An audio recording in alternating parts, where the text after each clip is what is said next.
اگر میں بس ایک جملے میں آپ کے احساسات، اپنے احساسات کو جملے میں بیان کروں تو یہ کہا جا سکتا ہے یہ وہ محبت ہے جو کردار سے انسان حاصل کرتا ہے، طاقت سے حاصل نہیں کرتا۔ آخر ایسی کون سی جاذبیت، انسیت اس کردار میں تھی؟ Social media, YouTube, Instagram, Facebook, ساری جگہوں پہ آپ جو ہے وہ ابھی آپ نے فوٹوز دیکھی ہوں گی، پوسٹ دیکھے ہوں گے، ایک سے ایک کمنٹس دیکھے ہوں گے، ساری چیزیں آپ نے دیکھی، لیکن ایک چیز جو سوچنے کے قابل ہے، سوچنے کے لائق ہے، وہ یہ کہ وہ کون سی چیز ہے جس نے اس انسان کو اتنے بلند مقام پہ پہنچایا؟ کیا ہے وہ چیز؟ کیا ہے؟ دیکھیں، چونکہ ماہ مبارک رمضان ہے، عظمتوں کا مہینہ، برکتوں کا مہینہ، رحمتوں کا مہینہ، اور در حقیقت دیکھا جائے تو یہ وہ مہینہ ہے جس میں ہر انسان اپنے آپ کو اپنے خدا سے قریب کر سکتا ہے، اور یہ بہترین عبادت ہے جو اللہ نے ہمیں روزے کی شکل میں ایک مہینے عنایت کی ہے، کہ اور ساری عبادتوں میں تو ہو سکتا ہے انسان کے اندر ریا کا امکان ہو،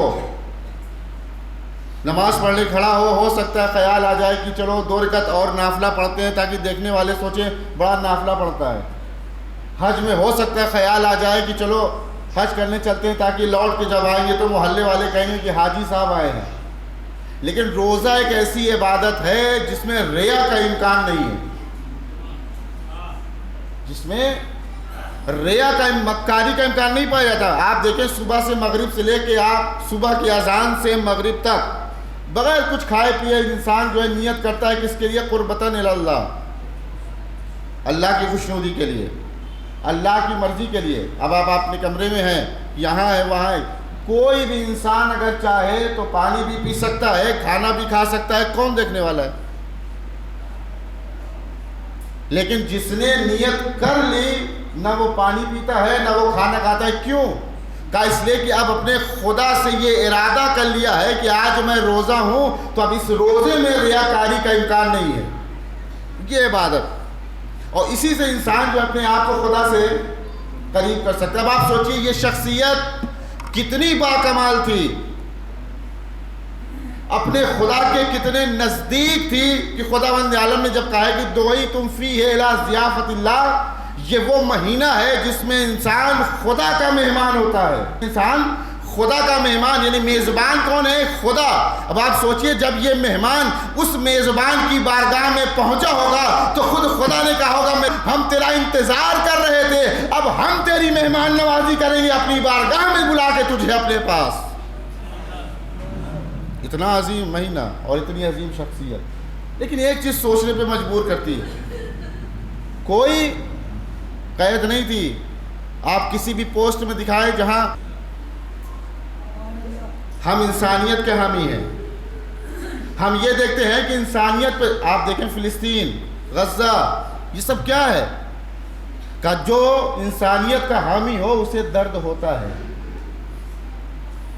اس لیے کہ سعدی کا ایک شعر بہت مشہور شعر ہے، بنی آدم اعضائے یکدیگرند، یہ جتنے بھی لوگ ہیں انسان ہیں سب ایک دوسرے کے جز ہیں، ہاتھ ہمارا جز ہے، پیر ہمارا جز ہے، یہ آنکھیں ہمارے بدن کا جز ہیں۔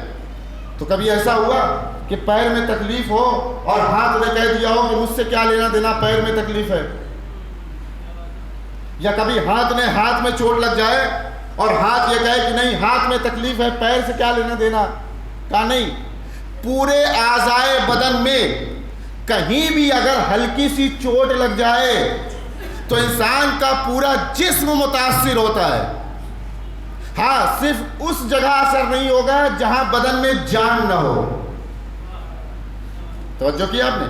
جہاں بدن میں جان نہ ہو۔ اب یہ شعر کی اعضائے بنی آدم اعضائے یکدیگرند، اور کوئی یہ نہ سوچے کہ ہم نے تو انہیں قتل کر دیا۔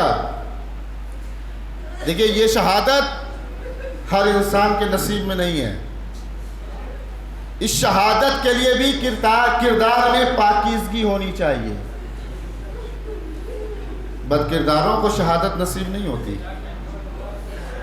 اور ہمارا تو شعار ہے، ہم فخر سے کہہ سکتے ہیں کہ ہم اس ملت قوم کے لوگ ہیں جہاں شہادت افتخار ہے۔ آج ابتدائے عالم سے دیکھیں، تاریخ آپ اٹھا کے دیکھیں، ہمیشہ دو راستے ہیں، ایک حق کا راستہ، ایک باطل کا راستہ۔ اب آپ کو اختیار ہے، آپ چاہے حق کے راستے پہ چلیں چاہے باطل کے راستے پہ چلیں، لیکن جو حق والے ہیں انہیں پتا ہے کہ حق کا راستہ آسان نہیں ہوتا، شہادت دینی پڑے گی، قربانیاں دینی پڑے گی، لیکن ان سب کے باوجود اصل یہ ہے کہ قربانیوں کے باوجود اگر ہمارا ہدف مکمل ہو جائے تو ہماری قربانی قبول ہے۔ یہ آج جو آپ اکٹھا ہوئے ہیں کس کی محبت میں، کس کے لیے؟ اس مرد مجاہد کے لیے جس نے ہر لمحہ، ہر جبہے پہ، ہر میدان میں یہ اعلان کیا ہے کہ دنیا کے کسی گوشے پہ انسانیت پہ اگر ظلم ہوگا تو میں موجود ہوں۔ اور آج یہاں پر لوگوں کا اکٹھا ہونا اس بات کی دلیل ہے کہ ہم مردہ قوم نہیں ہیں، ہم مردہ قوم نہیں ہیں، اور پھر ہم مردہ ہو بھی نہیں سکتے۔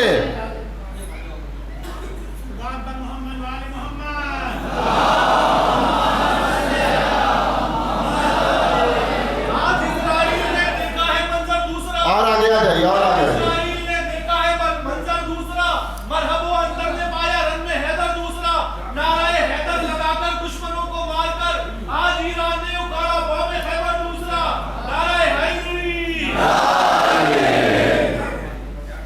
یہ ہمارا یہاں وجود، ہمارا اکٹھا ہونا، ہمارا جمع ہو جانا، یہ ہمارے زندہ ہونے کی دلیل ہے۔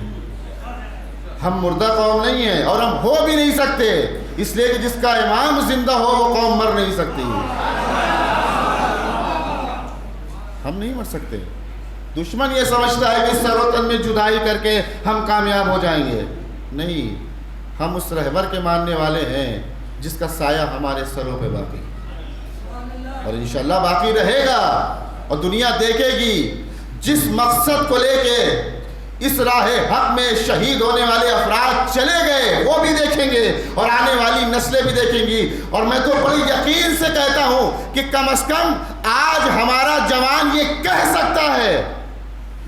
کل کی تاریخیں جب بتائی جاتی تھی، جنگ بدر میں یہ ہوا، خیبر میں یہ ہوا، خندق میں وہ ہوا، احد میں یہ ہوا، صفین میں یہ ہوا، ہم نے سنا ہے، کتابوں میں پڑھا ہے، ہم نے دیکھا نہیں، لیکن آج سے 30 سال کے بعد، 40 سال کے بعد، 50 سال کے بعد جب کسی مرد مجاہد کی باتیں ہوں گی، کسی نائب امام کی باتیں ہوں گی، تو آج کا یہ جوان 40 سال کے بعد سینہ ٹوک کے کہے گا ہم اس دور میں زندہ تھے جب نائب امام کی جنگ کو آنکھوں سے دیکھا تھا۔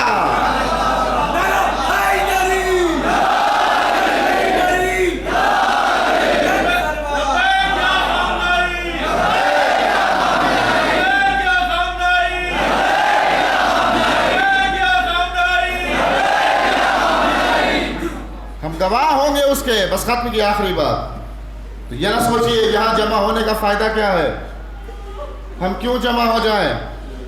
تاریخ گواہ ہے، جو جس کا عمل ہے وہ اس کے ساتھ محشور ہوگا۔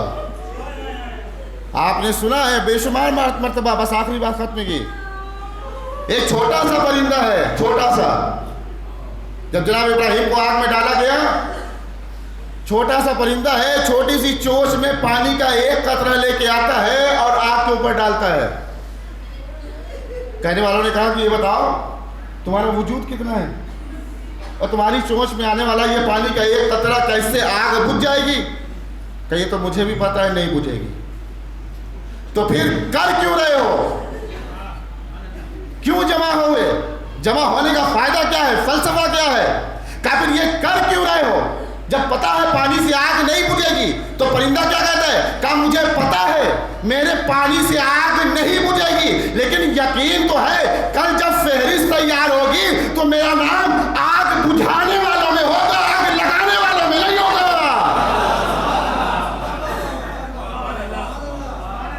تو یہ نہ سوچئے یہاں جمع ہونے کا فائدہ کیا ہے، اکٹھا کل جب فہرست تیار ہوگی کہ کون نائب امام کے ساتھ تھا، کون مرد مجاہد کے ساتھ تھا، تو ہمارا نام مرد مجاہد کے ساتھ میں آئے گا انشاءاللہ۔ کون انسان؟ بس ایک کہ آج ہر دل غم زدہ ہے، ایسا لگتا ہے کہ کلیجہ انسان کا کھچ رہا ہے۔ جب سے خبر سنی ہے ہر آدمی پریشان، ہر آدمی نالا، ہر آدمی گریا۔ کیوں؟ جیسے ایک بچہ یتیم ہو جائے اور اس کے سر سے باپ کا سایہ چھن جائے،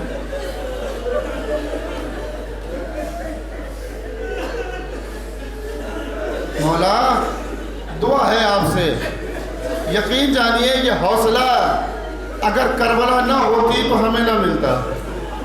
ماہ مبارک رمضان ہے، بس ختم کی آخری بات، 11 رمضان، ابھی 10 دن کے بعد ساقی کوثر کا تابوت ہے۔ مہمان وہ میزبان نے اپنے پاس بلا لیا، اے مولا ہم غریبوں کو بھی فراموش نہ کریے گا۔ اب یہ مہمان آپ کا میزبان بن کے انشاءاللہ آپ کے دسترخوان پہ حوض کوثر سے سیراب ہوگا۔ وآخر دعوانا الحمدللہ رب العالمین۔ ربنا تقبل منا انك انت السميع العليم وتب علينا انك انت التواب الرحيم۔